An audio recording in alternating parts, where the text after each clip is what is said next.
Jumpa lagi dengan saya. Apa yang bisa kita maknai dari tayangan film yang kita saksikan tadi? Dalam film tadi ada pepatah berbunyi, Bai Bing Xian Zhan All Hu Jiu Shen, Shen Bing Xian Shen All Hu Jiu Zhan. Artinya, orang ceroboh berperang dulu demi mengejar kemenangan. Orang bijak menganalisa kemenangan dulu sebelum berperang. Pepatah ini menegaskan pentingnya berpikir strategis dalam mengambil keputusan maupun tindakan. Berpikir matang, baru bertindak. Masih ingat dengan ulasan saya terdahulu? Pepatah tersebut menegaskan kembali akan pentingnya menganalisa situasi medan pertempuran sebelum memutuskan untuk berperang. Agar bisa meraih kemenangan, kita harus menguasai medan, mengetahui kekuatan lawan, sekaligus kekuatan maupun kelemahan di pihak kita sendiri. Sehingga menang kalahnya peperangan bisa kita kalkulasi terlebih dahulu. Biasanya orang ceroboh tidak bertindak secara strategis, cenderung mengikuti emosi semata, bahkan untuk hal-hal yang menentukan hidup matinya perusahaan. Dalam dunia bisnis, prinsip ini tegas berlaku. Contoh, pada peluncuran sebuah produk, kita tidak bisa bertindak sembarangan hanya karena kesimpulan sekilas bahwa sebuah produk digemari konsumen, lalu kita ikut-ikutan memproduksi produk serupa. Atau saat kompetitor mengeluarkan produk tertentu, kita memaksakan diri menyainginya dengan memproduksi produk yang mirip. Atau bahkan nekat terjun dalam pertempuran melawan produk yang sudah sangat mapan posisinya di market. Kita perlu tindakan strategis agar bisnis kita bisa tetap eksis di pasar. Misalnya, kita bisa mencari peta daerah lain yang belum ketat persaingannya. Atau kita bisa mencari segmen pasar yang terlupakan atau belum digarap oleh pesaing besar. Bisa juga kita lakukan inovasi produk yang belum ada di pasaran dan menjadi perintis pasar. Orang bijak tidak sembarangan mengambil keputusan untuk bertindak. Dia akan berhati-hati dalam memetakan kekuatan lawan dengan menganalisa peluang kemungkinan kalah dan menang. Dengan analisis dan tindakan strategis, berpikir matang sebelum bertindak, maka kita bisa meminimalkan kemungkinan kerugian atau kekalahan. Sebaliknya, dengan berpikir dan bertindak strategis, kita bisa memastikan kemenangan kita dalam bidang apapun. Demikian dari saya, salam sukses luar biasa. Bertemu kembali dengan saya, Andri Wongso. Kisah Sun Tzu yang patut diteladani adalah keteguhan dan kebulatan tekadnya. Bertahun-tahun mengembara dalam kehidupan sangat keras yang setiap saat bisa meruntuhkan mental dan menghancurkan cita-citanya. Namun, demi cita-cita yang besar, Sun Tzu tetap survive, tetap bertahan, berjuang untuk menyelesaikan apa yang telah dimulai, yaitu menyelesaikan karya tulisnya tentang strategi perang dan menjadi panglima besar. Kekuatan kemauan Sun Tzu memang luar biasa. Mengingatkan saya pada seorang atlet bulu tangkis, Hendrawan. Karena alasan faktor usia dan prestasi yang merosot, PBSI bermaksud mengeluarkannya dari pelatnas di akhir tahun 97. Keputusan PBSI membuat dia gamang dengan masa depannya.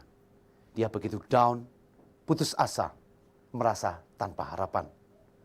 Hendrawan diantar pacarnya datang kepada saya untuk konsultasi tentang motivasi. Dari pembicaraan dengan dia, saya menilai masih ada potensi yang bisa digali, asal dia mau bertahan sebentar, memanfaatkan waktu yang tersisa sebelum dia terbuang, dan siap berlatih dengan setengah gila. Lewat suntikan motivasi, saya mampu menumbuhkan kesadaran akan mental juara. Akhirnya Hendrawan bisa bangkit. Tahun itu juga Hendrawan berhasil menjuarai Thailand Open dan finalis kejuaraan Asia. Setelah 2 kejuaraan yang dihasilkannya, Hendrawan tidak jadi dibuang oleh PBSI. Bahkan tahun 1998, Hendrawan ditentukan sebagai pemain inti dan memberikan poin penentu tim Piala Thomas Indonesia 3 kali berturut-turut. Tahun 1998 di Hong Kong, tahun 2000 di Malaysia, dan tahun 2000 di Guangzhou. Di Olimpiade Sydney 2000, Hendrawan mempersembahkan medali perak untuk Indonesia. Dan di tahun 2001, puncak prestasi ditorekannya dengan tinta emas sebagai juara dunia tunggal putra. Dengan memiliki kesehatan mental seorang juara, Hendrawan berlatih melebihi porsi yang diberikan pelatih. Dengan disiplin diri yang tinggi, mempunyai smart survival, pantang menyerah dari seorang atlet yang hampir mati karirnya. Hendrawan mampu menciptakan prestasi yang spektakuler. Mari kita miliki tekad untuk berjuang menuju kesuksesan. Demikian dari saya, selamat menikmati.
Terima kasih. Terima kasih. Ayo, sekarang makan ya. Apakah kau Ucesi dari negeri Chu? Apa pedulimu?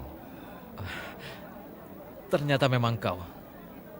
Kudengar Raja Chu menghukum mati ayahmu dan kau jadi buronan. Dan dia? Apakah... Oh, dia anak yatim piatu. Aku ambil di jalanan. Oh, kalau begitu ikutlah denganku. Jangan takut, ini negeri Wu. Jumpa lagi dengan saya. Setelah menyaksikan tayangan film tadi, Sun Tzu berhasil menghadap raja untuk mempersembahkan karya tulisnya, Sun Tzu Bing Fa Sesan Pian, atau 13 bab strategi perang Sun Tzu. Raja tertarik dan meminta Sun Tzu menguji kehebatan teorinya. Sun Tzu menyanggupi dengan satu syarat, dia harus diberi wewenang atau kekuasaan penuh sebagai panglima untuk melaksanakan teori strategi perangnya. Dalam dunia bisnis modern, Sun Tzu tidak ubahnya seorang CEO dengan setumpuk planning dan strategi. Dia dituntut bertanggung jawab atas pelaksanaan planning dan strateginya tersebut. Menurut saya, ada 4 ciri manusia tentang teori dan praktek. Tipe pertama, orang yang tidak punya teori sekaligus tidak praktek. Orang seperti ini tidak memiliki konsep dan tidak mau belajar. Kehidupannya tanpa tujuan. Inilah pilihan orang-orang gagal. Mungkin tipe ini menjadi bagian terbesar dari sebuah masyarakat yang tertinggal. Tipe kedua, orang yang punya teori tetapi tidak praktek. Inilah tipe orang yang mampu menyerap berbagai macam ilmu, teori, bahkan menciptakan teorinya sendiri. Sayangnya, segudang teori itu tidak diikuti dengan kemampuan melaksanakannya. Sekedar teori kosong alias NATO. Not action, theory only. Tipe ketiga, orang yang tidak punya teori tetapi mampu praktek. Inilah tipe orang yang mau belajar dari pengalaman maupun kebijaksanaan orang lain. Mereka disebut otodidak sejati yang belajar melalui tindakan nyata. Jumlah orang ketiga ini sangat sedikit. Tipe keempat, orang punya teori sekaligus mampu praktek. Berdasarkan pengalaman, tipe ini bisa menciptakan teori-teori sekaligus mampu mempraktekannya. Inilah tipe yang paling ideal. Tipe orang sukses, tetapi orang seperti ini sangat langka. Dihadapkan pada tantangan terhadap kemampuan menerapkan teorinya, Sun Tzu menerima tantangan itu dengan penuh percaya diri. Dan mampukah Sun Tzu menunjukkan kepada sang raja kualitas pemikiran dan kebenaran teori perangnya? Jangan sampai terlewatkan. Saksikan episode ke-12, pasti makin seru. Demikian dari saya, salam sukses luar biasa. Pemirsa, bertemu kembali dengan saya, Andri Wongso. Dalam pengembaraannya selama bertahun-tahun, Sun Tzu telah mengalami berbagai macam kejadian. Ia pernah menjadi budak, pedagang, prajurit. Apa sebenarnya yang dicari oleh Sun Tzu? Pahit getirnya pengembaraan yang dijalani Sun Tzu mengacu pada sebuah pengertian bahwa penderitaan seberat apapun adalah proses yang harus dijalani. Demi mewujudkan impiannya dan cita-cita Sun Tzu akhirnya tercapai. Yakni selesainya karya tulis yang terkenal dengan nama Sun Tzu Bing Fa Sesan Pian atau 13 bab strategi perang Sun Tzu. Demikian pula di kehidupan kita. Cita-cita yang besar tidak mungkin dicapai dengan usaha biasa-biasa saja. Memiliki cita-cita yang besar merupakan motivasi yang luar biasa. Demi sebuah cita-cita membuat kita sanggup bertahan dalam penderitaan dan kerelaan untuk berkorban. Mendorong kita mengerahkan seluruh daya upaya, keberanian, keuletan, dan seluruh komitmen. Seperti kata-kata mutiara yang sering kali saya ucapkan, bila kita lunak kepada diri kita sendiri, maka kehidupan akan keras kepada kita. Sebaliknya, jika kita keras terhadap diri kita sendiri, maka kehidupan akan lunak kepada kita. Bila kita malas, manja, kasihan diri, menunda, loyo, dan mental negatif lainnya, maka kegagalan, kemunduran, dan kekalahanlah yang ada di depan kita. Sebaliknya, bila kita keras terhadap diri kita sendiri, disiplin, tidak manja, kerja keras, komitmen, tanggung jawab, dan mental positif lainnya, maka kemajuan, kemenangan, dan kesuksesan yang akan kita nikmati. Cita-cita besar Sun Tzu adalah membuat karya tulis strategi perang untuk dipersembahkan kepada sang raja. Sun Tzu tidak mau setengah-setengah dalam berkarya. Persoalannya adalah, apakah raja mau percaya dan menyerahkan tabuk pemimpin kemiliteran kepada seorang panglima perang yang hebat, tetapi juga bisa mengancam takhta sang raja? Jawabnya kembali pada kemampuan sang raja menilai bawahannya. Bagaimana kelanjutan nasib Sun Tzu dan keluarganya di negeri Wu? Mari ikuti tayangan episode ke-11 ini. Demikian dari saya, kita jumpa lagi di akhir tayangan film ini. Selamat menyaksikan.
Ibu.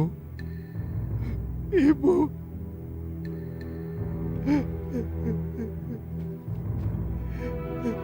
Ibu telah mengorbankan dirinya untukku.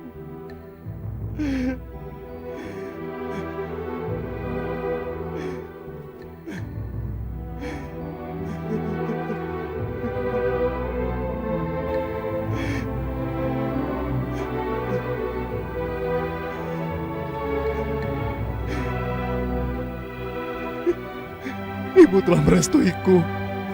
Cuancu, sekarang siap bertugas untuk negara. Jumpa lagi dengan saya, Andri Wongso.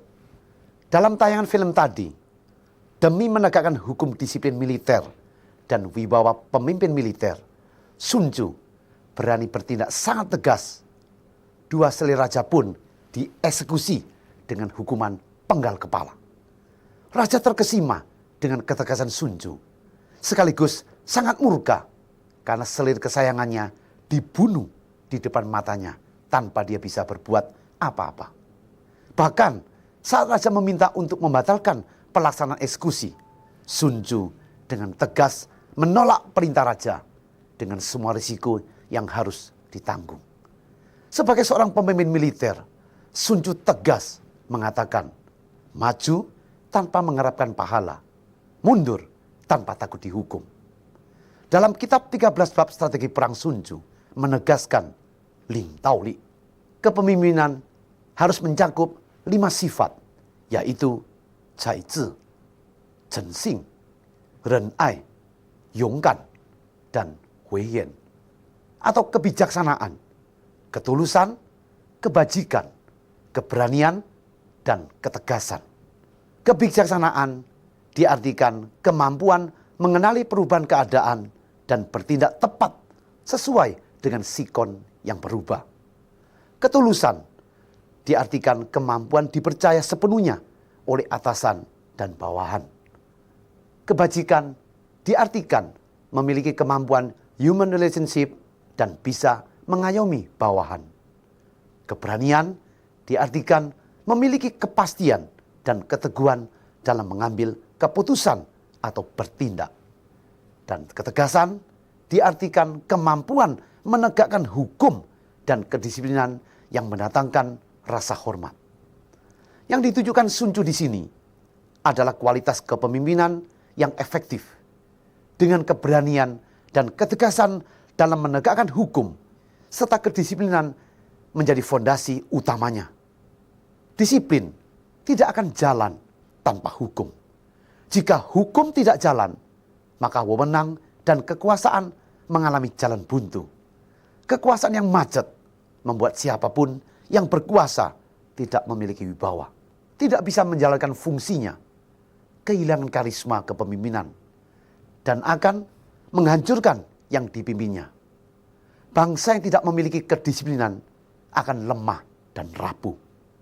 Masalah penegakan hukum dan kedisiplinan sangat vital peranannya. Bukan hanya di bidang militer, tetapi juga di seluruh bidang kehidupan berbangsa dan bernegara. Demikian dari saya, salam sukses luar biasa. Bertemu kembali dengan saya, Andri Wongso. Pada episode yang lalu, Sun Tzu mengatakan, "Bu zhan or qi ren zhi bing, san zhi san zhi ye." Bahwa mengalahkan musuh tanpa berperang adalah kemenangan sejati. Inilah prinsip fundamental strategi perang Sun Tzu. Memang ada ungkapan terkenal dari Sun Tzu, "Ziji zibi, bai zhan bai zhen." Mengenal diri sendiri dan mengetahui kekuatan sekaligus kelemahan lawan. 100 kali perang, 100 kali akan menang.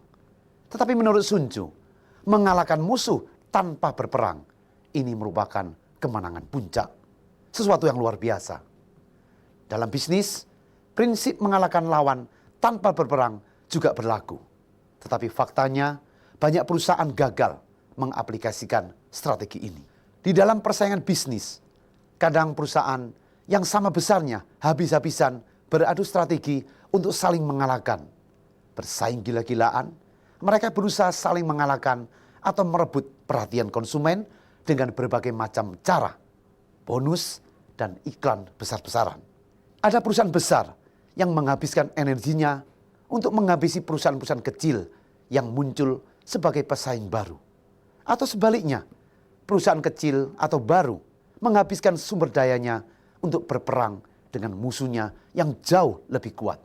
Dari contoh di atas, kalaupun salah satu dari perusahaan akhirnya menang, kemenangan itu dibayar dengan harga yang sangat mahal. Dalam situasi kompetisi yang begitu ketat, adakah cara menang bersaing tanpa berperang? Jawabnya pasti ada. Pilihannya adalah kerjasama, membangun aliansi bisnis atau merger.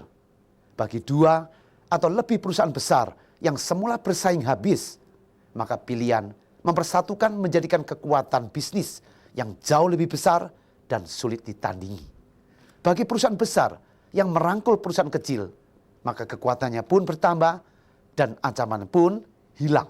Dan perusahaan kecil yang bergabung dengan perusahaan besar pasti selamat dari ancaman dihabisi oleh perusahaan besar. Inilah hakikat strategi menang tanpa berperang. Inilah kemenangan yang sejati, win-win solution. Demikian pemirsa, saya Andri Wongso mengajak Anda menikmati lanjutan serial Sun Tzu episode ke-12.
Aku beri tugas. Salin kitab Sun Wu ini. Jangan sampai ada orang lain yang tahu. Setelah selesai, serahkan padaku.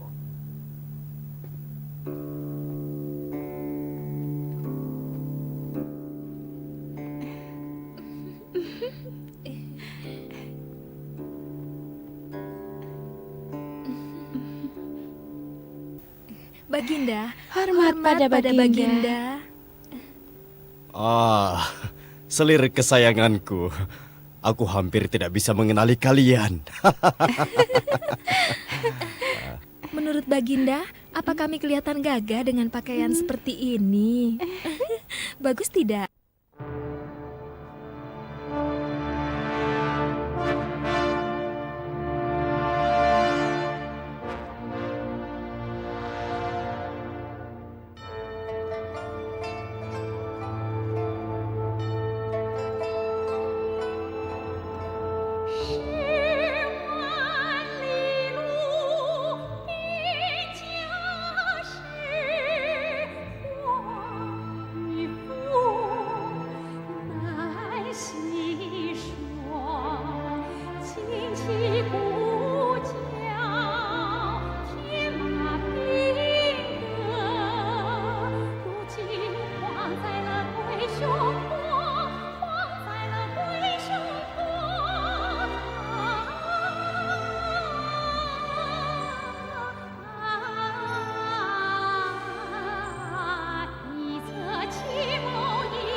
Terima kasih.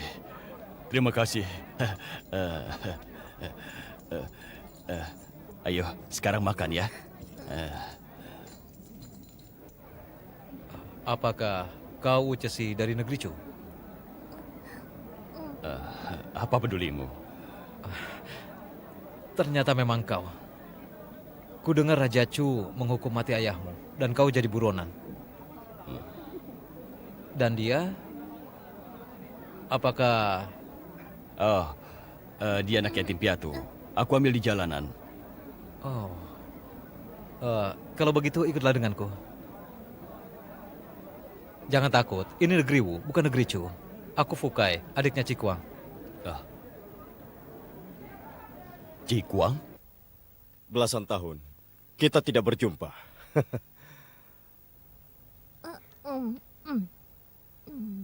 Aku tidak sempat pamit padamu saat meninggalkan negeri Ci.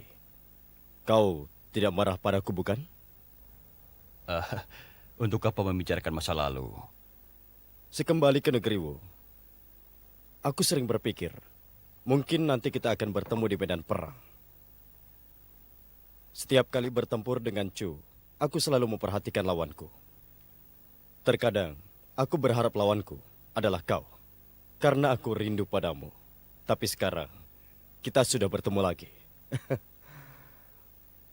Waktu terjadi kekacauan di negeri Chu, aku dengar Sun Wu meninggalkan negerinya. Apa benar? Benar. Banyak hal terjadi. Sun Wu sangat terpukul ketika Luan Mei bunuh diri setelah dia gagal membunuh Chen Wuyu. Sun Wu meninggalkan Qi dan dia mencariku ke negeri Chu. Karena adanya kasus putra mahkota Cien, Sun Wu lari ke negeri Jin. Sekarang aku tidak tahu bagaimana keadaannya. Semoga dia berhasil di negeri Jin. Cesi, kau datang ke negeri Wu, kenapa tidak langsung mencariku? Kenapa kau malah menjadi pengemis di pasar? Kau tidak menganggap aku saudaramu? Bukan. Kabarnya sepeninggal pamanmu Raja Yimei, Pangeran Cilau naik tahta. Dan aku tidak tahu bagaimana keadaanmu. Lagi pula dengan kondisiku sekarang, aku takut merepotkanmu. Tentang negeri Wu, nanti akan aku ceritakan. Sekarang, apa rencanamu?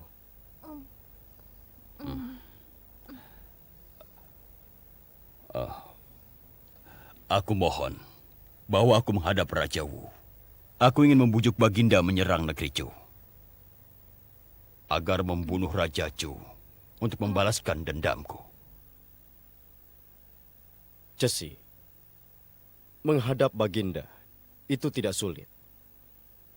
Tapi, kau jangan marah kalau aku terus terang padamu. Katakan saja. Raja Wu tidak akan menyerang negeri Chu karena kau. Apa maksud?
Ibu. Ibu.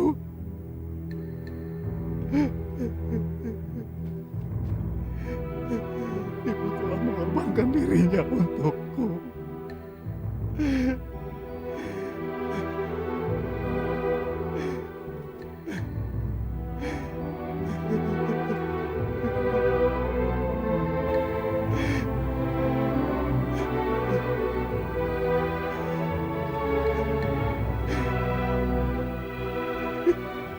Ibu telah merestuiku.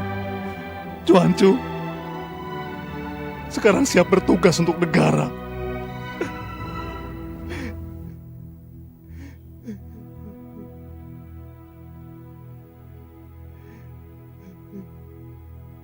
Terimalah pedang ini.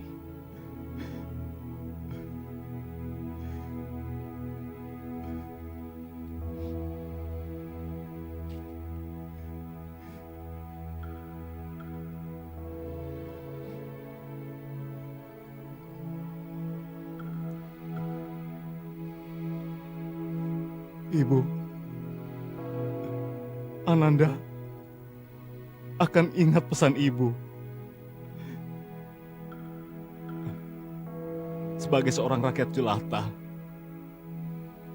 aku bisa mengharumkan namaku dengan menggunakan pedang ini. Dan hidupku tidak akan sia-sia. Hidupku akan berguna.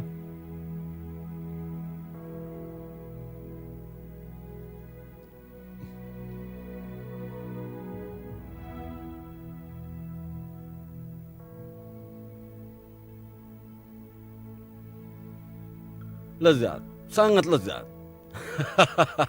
Selera makanmu tinggi juga. 7 jenis masakan ini lebih lezat dari masakan Kokiko. Masih ada menu lainnya? Aku ingin merasakannya juga. Masakan ini bukan yang terlezat. Hamba mengundang Baginda karena hamba punya seorang koki yang bernama Cuancu. Dia mahir memasak ikan bakar ala Wuhu. Daging ikannya empuk, juga renyah. Kalau Baginda suka, hamba akan merelakan koki tersebut untuk melayani Baginda Raja. Kita ini saudara, tidak perlu basa-basi. Hidangkan ikannya. Hidangkan ikannya. Hidangkan ikannya. Hidangkan ikannya!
Kau aku beri tugas.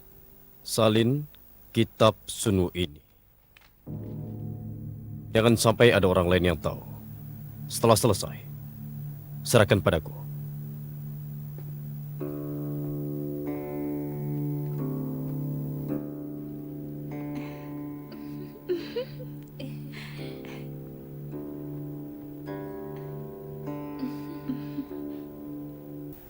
Baginda, Hormat pada Baginda. Ah, selir kesayanganku. Aku hampir tidak bisa mengenali kalian. Menurut Baginda, apa kami kelihatan gagah dengan pakaian seperti ini? Bagus tidak? Sangat gagah. Aku sangat suka dengan penampilan kalian yang seperti ini. Panglima Pelatih kabarnya adalah seorang petani kampung. Permainan apa ini? Pasti membosankan. Iya, kalau Baginda melatih sendiri pasti akan menyenangkan. Aku tidak akan sanggup melatih kalian. Tapi Sunwu pasti sanggup. Peragaan seperti ini langka dan juga sangat menarik. Kalian harus patuh pada Sunwu. Bagaimanapun juga, dia seorang pakar perang yang hebat. Iya. Iya.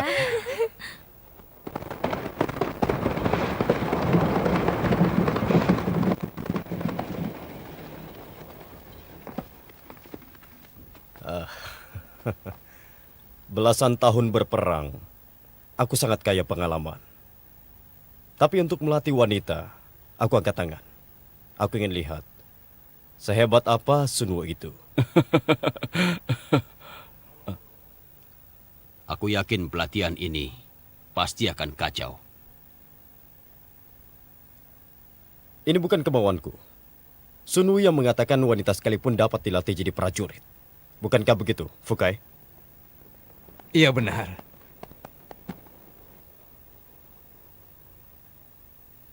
Panglima Pelatih melapor pada Baginda. Semua sudah siap. Mohon izin untuk memulai pelatihan. Aku izinkan. Batasnya sampai siang. Tapi kalau dalam tempo 2 jam, mereka bisa bergerak dan berhenti seiring irama tambur, serta melakukan beberapa gerakan berputar, maka aku anggap pelatihanmu ini berhasil. Baik, Baginda. Baik, latihan dimulai. Lihat itu. Ya.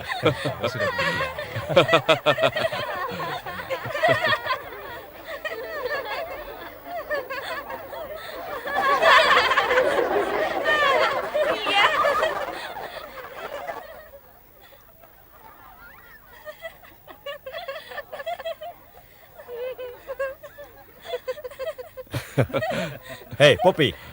Wawasanmu itu luas. Coba katakan, apa pernah ada wanita yang